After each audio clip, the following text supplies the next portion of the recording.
Hi, thank you for joining me today. I've been thinking about when I first started to realise I was getting older, and I think it was probably at work when I realised suddenly that everybody in my team was way younger than I was, including my bosses, and I really didn't have a great deal in common with them. Um, and yeah, that was when I probably first started feeling that I'm getting older. And kind of started thinking as well about when my dad was dying, my sister and I we were by his bedside for most of the time, and most of the time he was sleeping.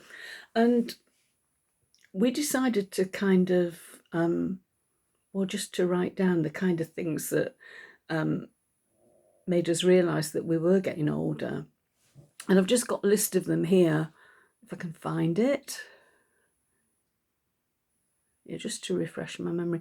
I know that one of them was like, this is really relevant for me now because it's still winter in the UK, and having cotton brush cotton bed sheets because it's you have the shiny ones or the flat ones and they're not warm enough. So that was one of the things that we put down on the list. We also thought that some of the gadgets that you see advertised in the Sunday supplements might be quite useful. The things like the grabby things where you can pull the curtains with a long grabby stick and things like that. Also, if you got a shoehorn, we thought that was something that older people have, probably younger people don't have, and especially one with a long handle. Um, yeah, my dad always had a long handle shoehorn, and I've got one now. I've actually inherited it now. I find it quite useful. What else? Oh yeah, people laugh at your mobile phone. You think you've got an old phone and you manage with it, and you kind of, yeah, I know. Yeah, my mum's still got one. She's only just got a smartphone. She used to have one of those flip ones with the when you send a text message, you have to press the button 3 times to get the K or whatever. And she would never have coped with predictive text. So I think if your mobile phone's an indicator of whether you're getting old or not. Also, oh yeah, like you buy clothes and shoes for comfort. Like shoes, you might get some high heels to wear for a wedding, but you more or less live in flat shoes and trainers and such like. And for underwear, definitely go for comfort rather than sex appeal. Um, and we put here for ladies, you kind of more dependent on your panty liner.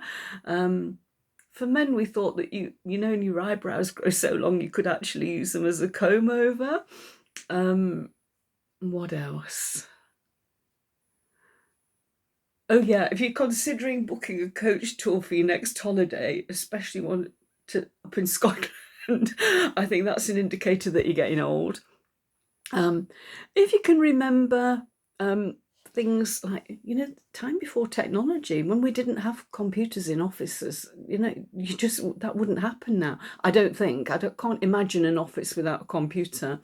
Um, and similarly, without mobile phones, I mean, I do remember when we had a phone at home and we had a party line where we shared with our neighbour. We couldn't use our phone if the neighbour was using the phone. Um, yeah, things like that. I think technology is like a massive thing now. And I think getting to grips with technology as well is a massive thing. Um, and what else? Oh yeah, we put on here, you'd prefer to cuddle up to a hot water bottle than a hot man or woman in bed. So, and also if you start saying things, well, when I was young, we did this, we did that. And also old people talk a lot about the medication and their illnesses. So try and avoid doing that because it definitely ages you if you start talking about how many tablets a day you're taking. So that's what I've got for you today. Thank you for joining me. If you've got any comments, if you want to put below what made you realise that you were getting a little bit older and that the years were rolling by, please leave a comment below and like and share, subscribe. as usual. I'm very grateful to everybody who's watching. Thank you for joining me, and I'll be with you soon. Bye.